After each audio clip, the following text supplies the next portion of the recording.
Berarti secara sadar kita mengupayakan sesuatu untuk bisa meningkatkan kehidupan kita. Kita dipakai oleh Tuhan, dipanggil oleh Tuhan, di mana kita berada, kita membawa perubahan sebenarnya. Bukan keadaan yang mengubah kita. Masalah boleh-boleh aja ada, tetapi bagaimana cara menyelesaikannya?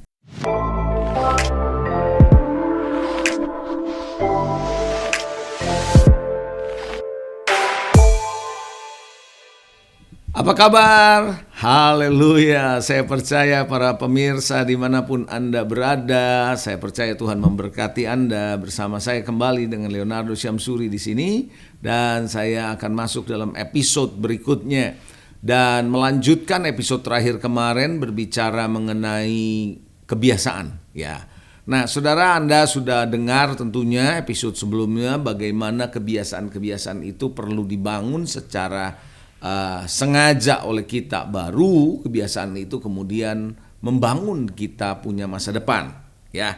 Nah, hal yang sama, kebiasaan-kebiasaan untuk membawa kemajuan. Hari ini saya akan membahas mengenai kebiasaan apa sih yang bisa membawa kemajuan dan keberhasilan bagi setiap kita. Setiap orang kepengen mengalami progresif, betul ya? Mau progres, mau maju, dan mau berhasil tentunya. Namun tanpa disadari, salah satu faktor penentu daripada keberhasilan saudara dan saya, kemajuan saudara dan saya sangat ditentukan oleh kebiasaan. So, kebiasaan yang baik, kebiasaan yang akan membawa kepada kemajuan harus secara sadar dan harus secara konsisten terus-menerus dan sengaja dibangun dan dibentuk. Oke? Now, saudara, kebiasaan-kebiasaan yang bisa membawa kepada kemajuan itu salah satu yang saya mau bahas kepada saudara hari ini adalah kebiasaan yang namanya kebiasaan proaktif. Saya berharap Anda pernah mendengar istilah tentang proaktif tentunya. Nah, saudara, ada satu kutipan yang Anda bisa lihat. Kutipan berasal dari seorang bernama Henry David Thoreau. Dia berkata bahwa begini, saya tidak tahu fakta lain yang lebih membesarkan hati, kata dia, selain daripada kemampuan manusia yang tidak diragukan untuk dapat meningkatkan kehidupannya melalui upaya yang disadarinya. Nah, kata upaya yang disadari itu penting. Berarti secara sadar kita mengupayakan sesuatu untuk bisa meningkatkan kehidupan kita. Nah, salah satunya yang hari ini saya mau bahas adalah kebiasaan. Nah, kebiasaan ini adalah kebiasaan proaktif tentunya. Saudara, ada dua hal yang berbeda. Orang-orang yang proaktif dan orang-orang yang reaktif. Dan saya harap lewat episode ini kita belajar bagaimana menjadi seorang yang proaktif, bukan menjadi seorang yang reaktif. Nah, apa itu ciri orang-orang yang reaktif sebenarnya? Orang-orang yang reaktif adalah orang yang ditentukan oleh stimulus eksternalnya. Apa yang dia alami, apa yang dia terjadi, langsung dia bereaksi. Langsung dia menyatakan ketidaksetujuannya atau kemarahannya atau emosinya tanpa dia pikir panjang. Itu adalah orang-orang yang bereaksi atau reaktif. Karena ada hal-hal yang secara eksternal. Nah, yang kedua, kita melihat orang yang reaktif adalah orang yang responsnya sangat ditentukan oleh suasana hatinya dan pikirannya. Apa yang ada di hati dan pikiran. Jadi bersifat apa ya? Kalau mau disebut bahasanya mood atau bahasanya mutan gitu ya. Nah, saudara, orang yang moody gitu ya, tergantung kondisi hati, tergantung kondisi pikiran, itu dia respons.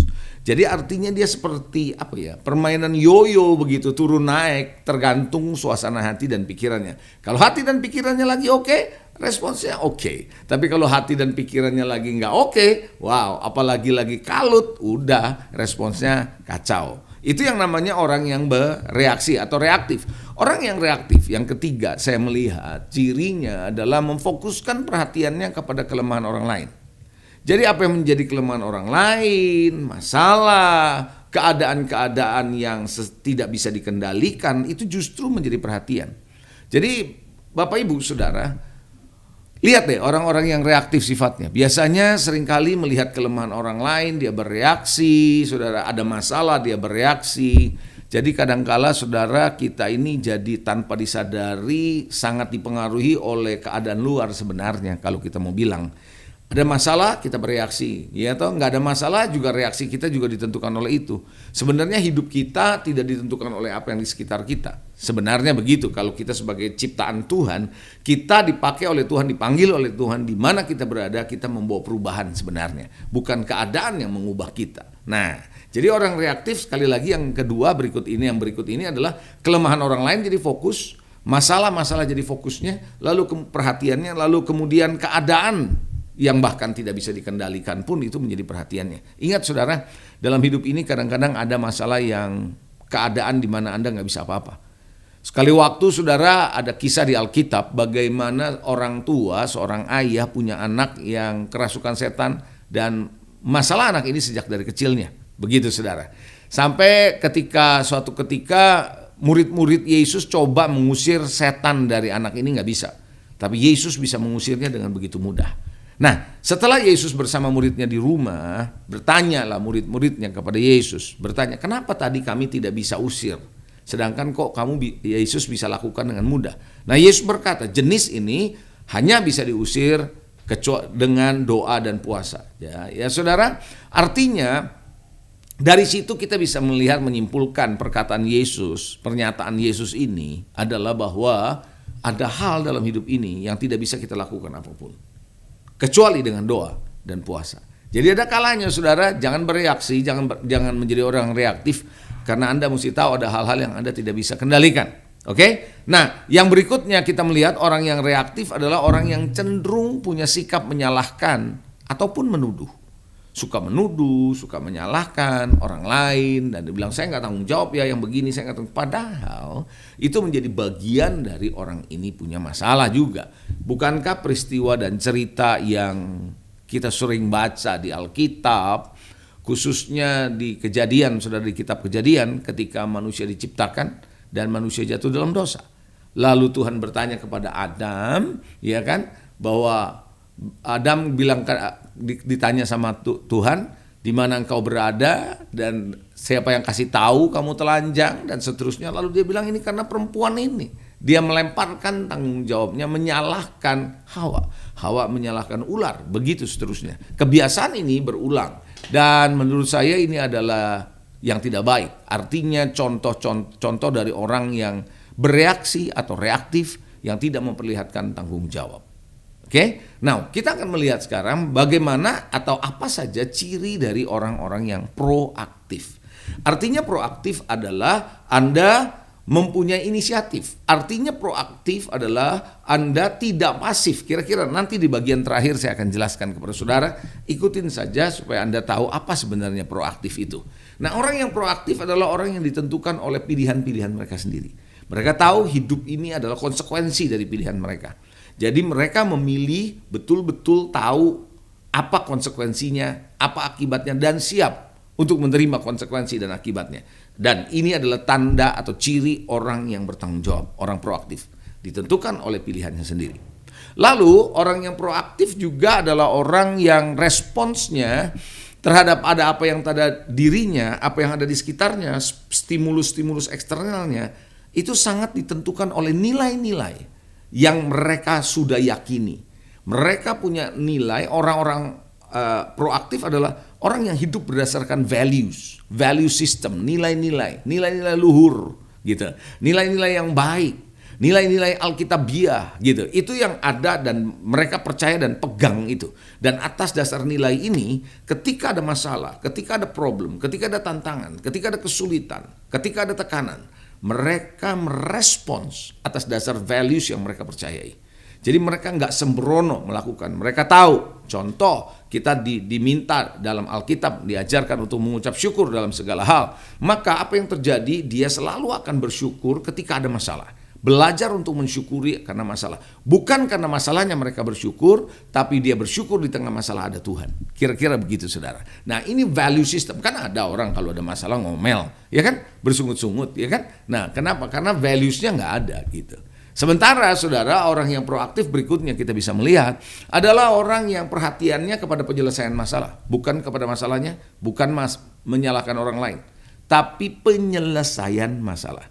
Jadi buat orang proaktif, masalah boleh-boleh aja ada, tetapi bagaimana cara menyelesaikannya? Bahkan dia juga orang yang melihat kelebihan orang. Bukan kelemahan, tapi kelebihan. Karena dia tahu dengan kelebihan orang lain dia bisa bekerja sama. Nah saudara, itulah sebabnya kenapa saya katakan bahwa orang ini adalah orang yang sangat memperhatikan kelebihan-kelebihan orang lain. Bahkan menemukan cara untuk memperbaiki keadaan. Ya, solusi-solusi. Oke? So berikutnya orang yang proaktif adalah orang yang bersikap penuh tanggung jawab. Ia tidak pernah menyalahkan keadaan. Enggak pernah mau nyalahin keadaan. Kondisi lah, enggak. Dan dia tahu bahwa segala sesuatu ada di tanggung jawab daripada mereka. Itu adalah orang-orang proaktif, saudara. Hari ini kalau kita sering menyalahkan orang lain, menyalahkan keadaan, atau apalagi melempar tanggung jawab, itu tanda kita orang-orang yang reaktif. Kita harus membangun kebiasaan yang proaktif kalau kita mau maju dan berhasil, saudara. Amen? Oke, next berikutnya kita akan melihat bagaimana orang yang proaktif adalah orang yang melihat dirinya sebagai manusia sebab. Nah, gini, ada manusia sebab, ada manusia akibat. Ketika Yusuf dibuang oleh kakaknya di sumur, lalu dijual jadi budak, lalu kemudian dia masuk penjara di dekat istana Mesir, saudara, bagaimana dia masuk penjara? Nah, apa yang terjadi? Peristiwa yang dia alami adalah peristiwa yang tidak enak. Nah, ketika dia menjadi mangku bumi atau orang kedua di Mesir setelah Firaun, lalu kakak-kakaknya datang, dia berkata begini, saudara, kamu mereka yang jahat, tapi Tuhan mereka yang baik untuk menyelamatkan sebuah bangsa yang besar. Artinya apa? Dia menolak untuk menjadikan dirinya sebagai manusia akibat. Kalau manusia akibat adalah dia bisa bilang begini, gua ini hancur hidupnya gara-gara lu, gitu kira-kira. Saya hidup begini gara-gara kamu. Enggak, dia nggak bilang gara-gara. Bukan gara-gara kakaknya, tidak. Tapi dia tahu dia membawa perubahan. Saudara, kadang-kadang kita menjadi korban, mental kita korban. Saya ini korban dari orang tua saya. Saya ini korban dari keadaan. No. Saudara yang dikasih, Anda adalah manusia sebab. Kalau Anda bersama Tuhan, Anda mengubah keadaan. Anda memperbaiki keadaan. Anda memulihkan keadaan. Bisa katakan amin? Oke. Now, saudara, kita bisa melihat bahwa pentingnya saudara bahwa kebiasaan proaktif ini Anda bangun. Karena ketika kebiasaan proaktif ini ada pada diri seseorang, dia akan mencegah kesalahan atau kerugian. Misal, contohnya, ketika kita tahu ada masalah, ada kesalahan nih, misalnya di dalam hal satu transaksi ada kesalahan, ini kayaknya keliru nih kayak begini, dibiarkan itu bisa menimbulkan kerugian, gitu. Kalau di pabrik misalnya antara elektrik 1, elektrik 2 misalnya ya, dalam sambungan listriknya, dia tahu ada salah nih, dan itu dia tidak biarkan, tapi dia segera proaktif ambil tindakan. Saya percaya kerugian akan dicegah. Tapi kalau orang yang proaktif, nggak proaktif, diem aja, bisa timbulkan kerugian, saudara. Nah, di situ sebabnya kenapa kebiasaan proaktif ini sangat penting. Nah, kebiasaan proaktif juga sangat membantu saudara dan saya bisa menghasilkan kemajuan dan keberhasilan. Ya, nah kita belajar ini Bapak Ibu Saudara. Oke, mari kita melihat saudara apa namanya inisiatif. Menurut saya yang namanya inisiatif itu bagian dari kebiasaan proaktif. Orang yang proaktif nggak diem, nggak nunggu, tapi inisiatif. Inisiatif berarti kesadaran diri dari seorang atau seorang individu yang berpikir bahwa begini kira-kira yang dia pikirannya, harus mulai melakukan sesuatu untuk memenuhi kebutuhannya atau untuk kebaikan bersama. Jadi gini, kalau saya ada kebutuhan, saya yang harus mulai melakukan sesuatu untuk memenuhi kebutuhan saya secara sadar. Saya sadar saya harus penuhi diri saya. Itu orang inisiatif. Nggak nunggu, nanti tunggu orang kasih saya deh kebutuhannya. Nggak. Dia tahu ini ada kebutuhan. Atau dia tahu ada kebaikan bersama. Secara tim, secara corporate, secara gereja misalnya, secara bersama-sama, secara perusahaan kalau di perusahaan, saudara. Dia tahu kalau saya lakukan ini untuk kebaikan bersama. Dan dia ambil inisiatif. Dia harus memulai sebelum orang lain. Kalau orang lain diem aja, saya harus berani mulai. Saya harus berani ambil tindakan secara kesadaran penuh demi kebaikan bersama. Itu inisiatif. Sadar secara baik. Oke?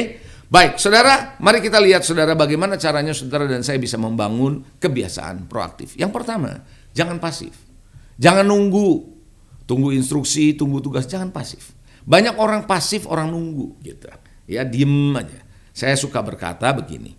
Orang Kristen bukanlah orang yang percaya sama Yesus, diselamatkan, lalu duduk di gereja, nungguin sorga. Enggak, itu namanya pasif, saudara. Nah, Bapak Ibu Saudara, kebiasaan yang namanya pasif ini harus dihindari. Membiasakan diri untuk berinisiatif, tadi kan saya sudah katakan. Lalu Anda mesti belajar, kepasifan sebenarnya adalah sama dengan kemalasan. Kepasifan itu mirip dengan malas. Kenapa? Karena ada ayatnya, firman Tuhan berkata dalam Amsal 6 ayat 6 sampai dengan ayat ke-8. Dia bilang begini, hai pemalas, pergilah kepada semut, perhatikanlah lakunya dan jadilah bijak. Saudara perhatikan, pemalas disuruh belajarnya sama semut. Biarpun tidak ada pemimpinnya, nggak ada pengaturnya, nggak ada penguasanya nih, katanya gitu. Ia menyediakan rotinya di musim panas dan mengumpulkan makanannya pada waktu panen. Jadi sebelum musim dingin datang, di musim panas dia beresin. Makanannya dia siapin dulu. Waktu ada panen dia siapin. Itu semut kerja di situ. Artinya apa? Proaktif itu. Karena dia tidak pasif, dia tidak tunggu nanti kalau sudah ada musim dingin baru dia cari. Enggak. Dia siapin dulu. Belajar dari semut, saudara. Semut melakukan hal itu. Jadi kita pun harus proaktif. Amin. Jadi jangan tunggu ada masalah baru datang, tapi kita mulai. Jangan pasif, jangan nunggu. Kerjakan sesuatu yang bisa dilakukan. Amin. Pasif itu sama dengan lamban sebenarnya. Lamban. Ada ayatnya, firman Tuhan berkata apa? Saudara yang dikasihi, tangan yang lamban itu membuat miskin, tetapi tangan orang rajin menjadi kaya. Saudara, jangan biarkan kelambanan ada pada kita, saudara, tapi kita belajar untuk menjadi seorang yang betul-betul rajin. Coba katakan rajin. Yes, amin. Nah, hal yang berikutnya, tadi kita kan jangan pasif ya, dan jangan menunda-nunda, saudara. Kita di dalam hal jangan pasif dan jangan menunggu, jangan menunda-nunda. Kalau bisa dikerjakan hari ini, kenapa mesti besok? Ada orang berprinsip berbeda. Kalau bisa besok, kenapa hari ini? Nah, ini yang parah, saudara. Jangan menunda-nunda. Saya pernah belajar dari seseorang, saudara. Saya pernah lihat, walaupun dia udah lelah, dia udah letih, dia tahu apa yang dia mesti kerjakan hari ini, dia kerjakan. Karena dia pernah bilang begini sama saya, Pak, biarlah kesusahan sehari cukup untuk sehari, gitu. Karena besok ada kesusahannya sendiri. Artinya apa? Apa yang bisa dikerjakan sekarang, kerjakan. Jangan nunda, jangan nunggu. Orang yang proaktif adalah orang yang tidak akan nunda-nunda. Dia akan terus kerjakan apa yang dia bisa kerjakan. Oke? So, berikutnya yang kedua. Kalau yang pertama tadi, jangan pasif, jangan menunda. Yang kedua, lakukan hal-hal yang positif. Lakukan hal yang positif yang kontributif. Gitu. Maksudnya berkontribusi untuk kebaikan, untuk kemajuan, untuk keberhasilan bersama. Kenapa? Kalau dengan Anda melakukan hal yang positif, melakukan hal-hal yang berkontribusi dengan baik, sadar atau tidak sadar, Anda membiasakan diri untuk melihat kemajuan boleh terjadi dan Anda akan ambil inisiatif. Itulah kebiasaan proaktif. Biasakan, saudara. Lakukan hal-hal yang untuk bisa membawa kemajuan. Lakukan hal-hal yang bisa positif. Begitu. Nah, kalau Anda sudah membiasakan diri melakukan, apa yang saya bisa lakukan ya supaya bisa lebih baik? Apa yang saya bisa lakukan ya yang bisa positif? Nah, kalau Anda berpikir demikian, Anda menjadi orang yang proaktif. Pelan tapi pasti Anda menjadi proaktif. Tapi kalau Anda diem aja, ya udah begini memang, terus gimana? Kalau sudah gini Anda nggak akan proaktif, Anda akan pasif. Anda akan nunggu aja. Nunggu masalah datang atau nunggu ada perubahan yang dari luar. Kan begitu. Tapi kalau kita pikir, gimana ya caranya supaya bisa lebih cepat? Gimana ya caranya supaya lebih efektif, lebih efisien? Bagaimana caranya ya kerjanya bisa lebih baik, hasilnya kualitas lebih baik? Nah, kalau Anda selalu berpikir demikian dan mau berkontribusi dengan baik, saya percaya kita jadi orang yang proaktif. Nah, yang ketiga, saudara, kita harus bersedia. Ini adalah poin yang terakhir, bagaimana saudara membangun kebiasaan proaktif. Kedua terakhir ini, saudara bersedia untuk menjadi bagian dari solusi. Ada masalah, ada orang menjadi bagian dari masalah, tapi ada bagian yang menjadi solusi. Dan saya berharap kalau Anda mau menjadi orang yang proaktif, membiasakan diri untuk proaktif, kita perlu berani menjadikan diri kita, memberi diri kita menjadi bagian dari solusi. Jangan cari kambing hitam, no. Jangan salahkan masalah, no. Jangan salahkan orang lain, no. Tapi mari kita berduduk bersama, jadikan diri kita, yuk kita pikir bersama bagaimana menyelesaikan masalah. Nah, itu proaktif. Dan yang terakhir, yang keempat, bagaimana supaya saudara membangun kebiasaan proaktif ini? Selalu punya komitmen, selalu berkomitmen untuk memiliki keunggulan. hal-hal yang unggul, yang excellent. Selalu berkomitmen kepada keunggulan. Orang yang selalu berpikir gimana saya bisa lakukan yang terbaik. Bagaimana saya bisa bekerja lebih baik. Menjadikan ini lebih baik. Better than before. Menjadi lebih baik dari sebelumnya. Maka kita akan terbiasa untuk menjadi orang yang proaktif. Karena kita sudah mikirin, kalau hari ini saya sudah lakukan, mencapai satu level 5, gimana caranya saya naikin ke level 6? Kalau sudah ke 6, gimana caranya saya naikin ke level 7? Maka setiap kali kita berpikir untuk menjadi lebih baik, menjadi orang yang lebih baik, melayani lebih baik, berkomunikasi lebih baik, bekerja lebih baik, berkarya lebih baik, dan seterusnya. Kalau kita berpikir demikian, kita akan jadi orang yang proaktif. So, Bapak Ibu Saudara, mari kita bangun kebiasaan proaktif ini. Dan saya percaya Anda akan menjadi orang-orang yang berhasil dan mengalami kemajuan. God bless you. Sampai jumpa di episode berikutnya.